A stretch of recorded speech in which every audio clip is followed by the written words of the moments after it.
पर पाप पड़ा तूने वीर खुदा ठारी है इस जीवन के अंधियारे में बस एक तुम ही उजियारे हो।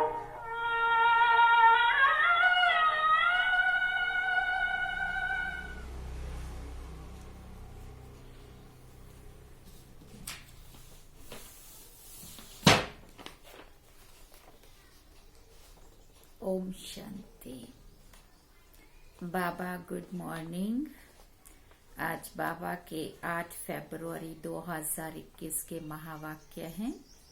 बाबा ने सार में कहा, मीठे बच्चे, अभी भारत खास और आम सारी दुनिया पर बृहस्पति की दशा बैठी है। बाबा तुम बच्चों द्वारा भारत को सुख धाम बना रहे हैं। बाबा ने प्रश्न पूछा, 16 कला संपूर्ण बनने के लिए तुम बच्चे कौन सा पुरुषार्थ करते हो? तो बाबा ने कहा, योग बल जमा करने का पुरुषार्थ। योग बल से तुम 16 कला संपूर्ण बन रहे हो। इसके लिए बाप कहते हैं, दे दान तो छूटे ग्रहण। काम विकार जो गिराने वाला है, इसका दान दे दो तो तुम 16 कला संपूर्ण बन जाएंगे। दूसरी बात बाबा ने कही, देह अभिमान को छोड़ देही अभिमानी बनो, शरीर का भान छोड़ दो। गीत हम सब ने सुना, तुम मात सहायक बंधु सखा, तुम मात पिता हम बालक तेरे। ओम शांति। मीठे मीठे रूहानी बच्चों ने अपने रूहानी बाप की महिमा सुनी। वो गाते रहते हैं, यहाँ तुम प्रैक्टिकल में उस बाबा का वर्षा ले रहे हो। तुम जानते हो बाबा हमारे द्वारा ही भारत को सुख धाम बना रहे हैं। जिसके द्वारा बना रहे हैं जरूर वही सुख धाम का मालिक बनेंगे ना। बच्चों को तो बहुत खुशी होनी चाहिए।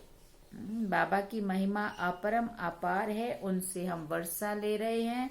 अभी तुम बच्चों पर बल्कि सारी दुनिया पर अब बृहस्पति की अविनाशी दशा है। अभी तुम ब्राह्मण ही जानते हो, खास भारत और आम दुनिया सब पर अभी बृहस्पति की दशा बैठनी है, क्योंकि अब तुम 16 कला संपूर्ण बनते हो। इस समय तो कोई कला नहीं है। बच्चों को तो बहुत खुशी रहनी चाहिए। ऐसे नहीं कि यहाँ खुशी है और बाहर जाने से खुशी गुम हो जाए। जिसकी महिमा गाते हैं वो अब तुम्हारे पास हाजिर है। बाबा आया हुआ है, हमें पढ़ा रहे हैं, तो बाबा कहते तुम्हें खुशी होनी चाहिए। बाप समझाते 5000 वर्ष पहले भी तुमको राजाई देकर गया था। अब तुम देखेंगे आहिस्ते आहिस्ते सब पुकारते रहेंगे। बाबा ने कहा तुम्हारे भी स्लोगन निकलते रहेंगे। जैसे इंदिरा गांधी कहती थी ना कि एक धर्म, एक भाषा, एक राजाई हो। उसमें भी आत्मा कहती है ना, आत्मा जानती है भारत में बरोबर एक राजधानी थी जो अभी सामने खड़ी है। सामने खड़ी है माना फिर से वो एक राजधानी की स्थापना हो रही है। तो बाबा कहते समझते हैं कभी भी सारा खात्मा हो जाए, ये कोई नई बात नहीं है। भारत को फिर 16 कला संपूर्ण जरूर बनना है। तुम जानते हो हम इस योग बल से 16 कला संपूर्ण बन रहे हैं। कहते हैं ना, दे दान तो छूटे ग्रहण। बाप भी कहते हैं विकारों का, अवगुणों का दान दे दो। ये रावण राज्य है, बाप आकर इनसे छुड़ाते हैं। इसमें भी काम विकार बड़ा भारी अवगुण है। तुम देही अभिमानी बन पड़े हो, अब देही अभिमानी बनना पड़े। शरीर का भान भी छोड़ना पड़े। इन बातों को तुम बच्चे ही समझते हो, दुनिया नहीं जानती है। भारत जो 16 कला संपूर्ण था, संपूर्ण देवताओं का राज्य था, अभी ग्रहण लगा हुआ है। इन लक्ष्मी नारायण की राजधानी थी ना, भारत स्वर्ग था, अब विकारों का ग्रहण लगा हुआ है। इसलिए बाप कहते हैं बच्चे दे दान तो छूटे ग्रहण। ये काम विकार ही गिराने वाला है, इसलिए बाप कहते हैं ये दान दे दो तो तुम 16 कला संपूर्ण बन जाएंगे, नहीं देंगे तो नहीं बनेंगे। आत्माओं को अपना अपना पार्ट मिला हुआ है ना, ये भी तुम्हारी बुद्धि में है, तुम्हारी आत्मा में कितना पार्ट है। तुम विश्व का राज्य भाग्य लेते हो। ये बेहद का ड्रामा है, अथाह एक्टर्स हैं, इसमें फर्स्ट क्लास एक्टर्स हैं ये लक्ष्मी नारायण। इन्हों का नंबर 1 पार्ट है। विष्णु सो ब्रह्मा सरस्वती, फिर ब्रह्मा सरस्वती सो विष्णु बनते हैं। ये 84 जन्म कैसे लेते हैं, सारा चक्कर बुद्धि में आ जाता है। शास्त्र पढ़ने से थोड़ी कोई समझते हैं, वो तो कल्प की आयु लाखों वर्ष कह देते हैं। फिर तो स्वस्तिका भी बन ना सके। सारे अगर चारों भाग एक बराबर युग ना हो तो बाबा कहते फिर तो स्वस्तिका भी बन ना सके। व्यापारी लोग चोपड़ा लिखते हैं, उस पर स्वस्तिका निकालते हैं ना। गणेश की पूजा करते हैं, ये बेहद का चोपड़ा है। स्वस्तिका में 4 भाग होते हैं। जैसे जगन्नाथपुरी में चावल का हंडा रखते हैं ना, तो वो जब पक जाता है तो उसके 4 भाग हो जाते हैं। वहाँ चावल का ही भोग लगाते हैं, क्योंकि वहाँ चावल बहुत खाते हैं। श्रीनाथ द्वारे में तो चावल होते नहीं है, वहाँ तो सब सच्चे घी का पक्का माल बनता है। सभी भोजन बनाते हैं तब तो भी सफाई से मुंह बंद करके बनाते हैं। प्रसाद बहुत इज्जत से ले जाते हैं, भोग लगाकर फिर वो सब पंडे लोगों को मिलता है। दुकान में जाकर रखते हैं, फिर वहाँ बहुत भीड़ हो जाती है। बाबा का देखा हुआ है, ब्रह्मा बाबा ने देखा है ये साकार में। अब तुम बच्चों को कौन पढ़ा रहे हैं, अब बाबा पूछते हैं कि तुम बच्चों को कौन पढ़ा रहे हैं। मोस्ट बिलव्ड बाप आकर तुम्हारा सर्वेंट बना है, तुम्हारी सेवा कर रहे हैं। इतना नशा चढ़ता है, पूछा बाबा ने, इतना नशा चढ़ता है। हम आत्माओं को बाप पढ़ाते हैं, आत्मा ही सब कुछ करती है ना। मनुष्य फिर कह देते हैं आत्मा निर्लेप है। तुम जानते हो आत्मा में तो 84 जन्मों का अविनाशी पार्ट भरा हुआ है, उनको फिर निर्लेप कहना कितना रात दिन का फर्क हो जाता है ना।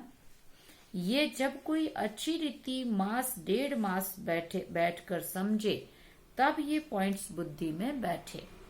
दिन प्रतिदिन पॉइंट्स तो बहुत निकलती रहती हैं। ये तो जैसे कस्तूरी है। बच्चों को जब पूरा निश्चय बैठता है तो फिर समझते हैं बरोबर परमपिता परमात्मा ही आकर दुर्गति से सदगति में ले जाते हैं। बाप कहते हैं तुम पर अभी बृहस्पति की दशा है, मैंने तुमको स्वर्ग का मालिक बनाया। अब फिर रावण ने राहु की दशा बिठा दी है। अब फिर बाप आए हैं स्वर्ग का मालिक बनाने, तो अपने को घाटा नहीं लगाना चाहिए ना। व्यापारी लोग अपना खाता हमेशा ठीक रखते हैं, घाटा डालने वाले को अनाड़ी कहा जाता है। समझो किसी को दुकान लगा के दी और उसमें वो बढ़ोतरी की बजाय उस जो लगाया उसमें बढ़ाए ना, और फिर घाटा ही डालता जाए तो उसको बुद्धू कहेंगे ना, समझदार तो नहीं कहेंगे ना। बाबा कहते घाटा डालने वाले को अनाड़ी कहा जाता है। जितना लगाया था उतना बिना कमा के और ही घाटा डाले तो उसको अनाड़ी कहेंगे ना। अब ये तो सबसे बड़ा व्यापार है, कोई विरला व्यापारी ये व्यापार करे। यही अविनाशी व्यापार है और सब व्यापार तो मिट्टी में मिल जाने वाले हैं। अभी तुम्हारा सच्चा व्यापार हो रहा है। बाप है ज्ञान का सागर, सौदागर, रत्नागर। प्रदर्शनी में देखो कितने आते हैं, सेंटर में कोई मुश्किल आएंगे। भारत तो बहुत लंबा चौड़ा है ना, सब जगह तुमको जाना है। पानी की गंगा सारे भारत में है ना, ये भी तुमको समझाना पड़े। पतित पावन कोई पानी की गंगा नहीं है, तुम ज्ञान गंगाओं को जाना पड़ेगा। सुना, ज्ञान गंगाओं को माना। बाबा कहते तुम बहनों को सब जगह जा करके, बाबा के बच्चों को जा करके ये ज्ञान सब जगह दे करके सबको पावन बनाना पड़ेगा। चारों तरफ मेले प्रदर्शनियां होते रहेंगे, दिन प्रतिदिन चित्र बनते रहेंगे, ऐसे शोभावान चित्र हों जो देखने से ही मजा आ जाए। ये तो ठीक समझाते। अब लक्ष्मी नारायण की राजधानी स्थापन हो रही है, सीढ़ी का चित्र भी फर्स्ट क्लास है। अभी ब्राह्मण धर्म की स्थापना हो रही है, ये ब्राह्मण ही फिर देवता बनते हैं। तुम अभी पुरुषार्थ कर रहे हो तो दिल अंदर अपने आप से पूछते रहो कि हमारे में कोई छोटा मोटा कांटा तो नहीं है। चेक करना है अपने आप को कि हमारे में कोई छोटा मोटा कांटा तो नहीं है, काम का कांटा तो नहीं है। क्रोध का कांटा भी बड़ा खराब होता है। देवताएं क्रोधी नहीं होते हैं। दिखाते हैं शंकर की आंख खुलने से विनाश हो जाता है। बाबा ने कहा ये भी एक कलंक लगाया है, विनाश तो होना ही है। सूक्ष्म वतन में शंकर को कोई सांप आदि थोड़ी हो सकते हैं। उस दुनिया में थोड़ी सांप होते, हो तो स्थूल दुनिया की बात है। सूक्ष्म वतन और मूल वतन में बाग बगीचे सर्प आदि कुछ भी होते नहीं है। ये सब तो यहाँ होते हैं, स्वर्ग भी यहाँ होता है। इस समय मनुष्य कांटों मिसल है, क्यों? इसलिए इनको कांटों का जंगल कहा जाता है। कांटे मिसल है माना अपने मन से, वचन से, कर्म से सबको दुखी दे रहा है, इसका मतलब कांटों मिसल है, इसलिए कांटों का जंगल इस दुनिया को कहा। सतयुग को है फूलों का बगीचा। तुम देखते हो बाबा कैसा बगीचा बनाते हैं, मोस्ट ब्यूटीफुल बनाते हैं। मोस्ट ब्यूटीफुल बगीचा बाबा भी बना रहे हैं। तो उसके लिए हम सभी कौन बन रहे हैं? मोस्ट ब्यूटीफुल फूल उस बगीचे के, है ना। सबको हसीन बनाते, खुद तो एवर हसीन है, सब सजनियों को अथवा बच्चों को हसीन बनाते हैं। रावण ने बिल्कुल काला बना दिया है। अब तुम बच्चों को खुशी होनी चाहिए, हमारे ऊपर बृहस्पति की दशा बैठी है। आधा समय सुख आधा समय दुख हो तो उससे फायदा ही क्या है फिर? नहीं, 3/4 सुख है, 3/4 हिस्सा माना 4 हिस्से में से 3 हिस्सा सुख और 1 हिस्सा दुख है, 1/4 हिस्सा दुख है। बाबा ने कहा ये भी ड्रामा बना हुआ है। बहुत लोग पूछते हैं ड्रामा ऐसा क्यों बनाया है, तो बाबा कहते अरे ये तो अविनाशी है ना, अनादि है ना, क्यों बना ये तो प्रश्न ही नहीं उठ सकता है।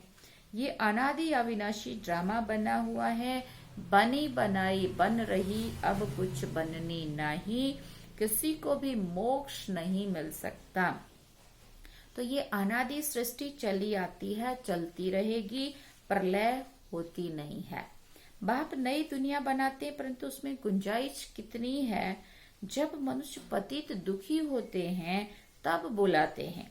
बाप आकर सबकी काया कल्प तरु बनाते, जो आधा कल्प तुम्हारी अकाले मृत्यु नहीं होगी। तुम काल पर जीत पाते हो तो बच्चों को बहुत पुरुषार्थ करना चाहिए। जितना ऊंच पद पाए उतना अच्छा है। पुरुषार्थ तो हर एक जास्ती कमाई के लिए करता ही है। लकड़ी वाले भी कहेंगे हम जास्ती कमाई करें, कोई ठगी से नहीं, कोई ठगी से भी कमाते हैं। पैसे पर ही आफत है, वहां तो तुम्हारे पैसे भी कोई लूट नहीं सकेगा। देखो दुनिया में तो क्या क्या हो रहा है, वहां ऐसी कोई दुख की बात ही नहीं होती है। अब तुम बाप से कितना वर्षा लेते हो, अपनी जांच करनी चाहिए, हम स्वर्ग के लायक हैं। नारद का मिसाल, मनुष्य अनेक तीर्थ आदि करते रहते, मिलता कुछ भी नहीं है। गीत भी है ना, चारों तरफ लगाए फेरे फिर भी हरदम दूर रहे। अब बाप तुमको कितनी अच्छी यात्रा सिखलाते हैं, इसमें कोई तकलीफ की बात नहीं है। सिर्फ बाप कहते हैं मामेकम याद करो तो विक्रम विनाश होंगे। बहुत अच्छी युक्ति सुनाता हूँ, बच्चे सुनते हैं। ये मेरा लोन लिया हुआ शरीर है। इस बाप को कितनी खुशी होती है, हमने बाबा को शरीर लोन दिया हुआ है। इस बाबा को मना ब्रह्मा बाबा को कितनी खुशी होती है कि मैंने अपना शरीर बाबा को लोन पर दिया हुआ है। बाबा हमको विश्व का मालिक बनाते हैं। नाम भी है भागीरथ। अभी तुम बच्चे रामपुरी में चलने के लिए पुरुषार्थ कर रहे हो। तो पूरा पुरुषार्थ में लग जाना चाहिए। कांटा क्यों बनना चाहिए? तुम ब्राह्मण ब्राह्मणिया हो, सबका आधार मुरली पर है। मुरली तुमको नहीं मिलेगी तो तुम श्रीमत कहाँ से लाएंगे? मुरली माना ही मुरली द्वारा ही बाबा की श्रेष्ठ मत मिलती है ना। इसलिए बाबा कहते तुम्हारे पास अगर मुरली नहीं होगी तो श्रीमत कहाँ से लाएंगे? ऐसे नहीं कि सिर्फ एक ब्राह्मणी को ही मुरली सुनानी है, सुना? ऐसे नहीं कि एक ब्राह्मण को ही मुरली सुनानी है, कोई भी मुरली पढ़कर सुना सकते हैं, सुना? बोलना चाहिए आज तुम सुनाओ, सुना? तो अब तो प्रदर्शनी के चित्र भी समझाने के लिए अच्छे बने हैं। ये मुख्य चित्र तो अपनी दुकान पर रखो, बहुतों का कल्याण होगा। बोलो आओ तो हम तुमको समझाएं ये सृष्टि का चक्र कैसे फिरता है। किसी का कल्याण करने में थोड़ा टाइम गया तो कोई हर्जा थोड़ी है। उस सौदे के साथ ये सौदा करा सकते हैं। ये बाबा का अविनाशी ज्ञान रत्नों का दुकान है। नंबर 1, सीढ़ी का चित्र और गीता के भगवान शिव का चित्र। भारत में शिव भगवान आया था जिसकी जयंती मनाते हैं। अब फिर वो बाप आया हुआ है, यज्ञ भी रचा हुआ है। तुम बच्चों को राजयोग का ज्ञान सुना रहे हैं, फिर बाप ही आकर राजाओं का राजा बनाते हैं। बाप कहते हैं मैं तुमको सूर्यवंशी राजा रानी बनाता हूँ, जिन्हों को फिर विकारी राजाएं भी नमन करते हैं। तो स्वर्ग का महाराजा महारानी बनने का पूरा पुरुषार्थ करना चाहिए ना। बाबा कोई मकान आदि बनाने की मना नहीं करते हैं, भले बनाओ, पैसे भी तो मिट्टी में मिल जाएंगे ना। इससे क्यों ना मकान बनाए, आराम से रहो। मकान बनाकर आराम से रहो। पैसे काम में लगाने चाहिए। मकान भी बनाओ, खाने के लिए भी रखो। देखो बाबा कितने अच्छे समझाने देते हैं। दान पुण्य भी करते हैं। जैसे कश्मीर का राजा अपनी प्रॉपर्टी जो प्राइवेट थी ना, वो सब आर्य समाजियों को दान में दे दिया। अपने धर्म जाति के लिए करते हैं ना, यहाँ तो वो कोई बात ही नहीं है। सब बच्चे हैं, जाति आदि की बात नहीं है, वो तो है देह की जाति आदि। मैं तो तुम सब आत्माओं को विश्व की बादशाही देता हूँ। पवित्र बनाए। ड्रामानुसार भारतवासी ही राज्य भाग्य लेंगे। अब तुम बच्चे जानते हो हमारे ऊपर बृहस्पति की दशा बैठी हुई है। श्रीमत कहती है माम एकम याद करो और कोई बात नहीं है। भक्ति मार्ग में व्यापारी लोग कुछ न कुछ धर्माओं जरूर निकालते हैं, उसका भी दूसरे जन्म में अल्पकाल के लिए मिलता है। अब तो मैं डायरेक्ट आया हूँ तो तुम इस कार्य में लगाओ। मुझे तो कुछ नहीं चाहिए। बाबा अपने लिए नहीं कह रहे, मुझे तो कुछ नहीं चाहिए। शिव बाबा को अपने लिए कोई मकान आदि बनाना है क्या? बाबा को तो शरीर ही नहीं है जो मकान बनाए और उसमें रहे। बाबा कहते ये सब तुम ब्राह्मणों का है। गरीब साहूकार सब इकट्ठे रहते हैं। कोई बिगड़ते हैं, भगवान के पास भी समदृष्टि नहीं है।